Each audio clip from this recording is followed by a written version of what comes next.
In this video, I'm going to walk you through the steps that you need to take in order to set up Google Analytics tracking on your WordPress website. Now, I'm using a Macintosh computer and I'm using Safari browser, but it doesn't really matter if you use a PC or a Mac, and it doesn't matter what browser you use. So the first thing I need to do is go ahead and open up my web browser, and I'm going to go ahead and open up my website and specifically the login page for the WordPress administrative section so that we can get this process started.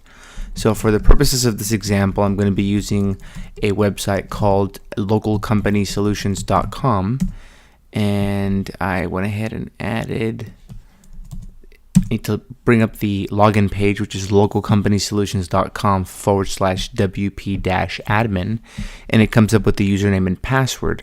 Now I have it saved already in my computer, so I don't have to enter it, but I'm going to go ahead and click on login. And the first step we need to do is on the left hand side, there you'll see a menu running up and down. You do need to make sure that you have an administrator account for your WordPress website.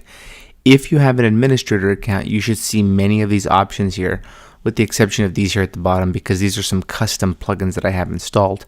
If you don't see these options here like settings, tools, users, profiles, etc., it means you don't have an administrator account. So you need to contact the person who set up your website and make sure that they convert your account to an administrator account, or that they provide you with the administrator account. So the first step you need to take is using your mouse, hover over the plugins section, and you'll see this menu pop up for installed plugins, add new, and editor. Go ahead and click on add new, and you'll see this box come up here where you can go ahead and search or upload a plugin from your computer, or look at featured, popular, newest, and favorites. So just in the search box, I'm going to go ahead and type in Google Analytics and hit enter or search plugins. Now you see a lot of different options come up, and there are a lot of plugins that can take care of Google Analytics being installed on your WordPress website. It's my personal recommendation that you use the very first option up here, that is version 1.0.5 at the time of this recording, and it's a plugin by Kevin Silvestre. I'm not sure, I probably mispronounced his name, but this is the plugin that you want. So the next step you need to take is click on the install now right below the title Google Analytics, and go ahead and click on OK for this confirmation box. And once that comes up, you'll go ahead and see an activate plugin option come up, provided that it got installed successfully. So I'm going to click on activate plugin, and now the plugin has been installed and activated. The next step you need to take is navigate over the settings section, and you'll see the Google Analytics section pop up right underneath that menu that came up. So I'm going to go ahead and click on Google Analytics, and it brings up to a form where you need to go ahead and paste your web property ID in this box and hit save changes, and then you're all done. So what we need to do now is generate that web property ID. I'm going to go and open up another tab in my browser, and I'm going to go ahead and navigate to google.com/analytics. And if you have a Gmail account, then you already have a Google Analytics account.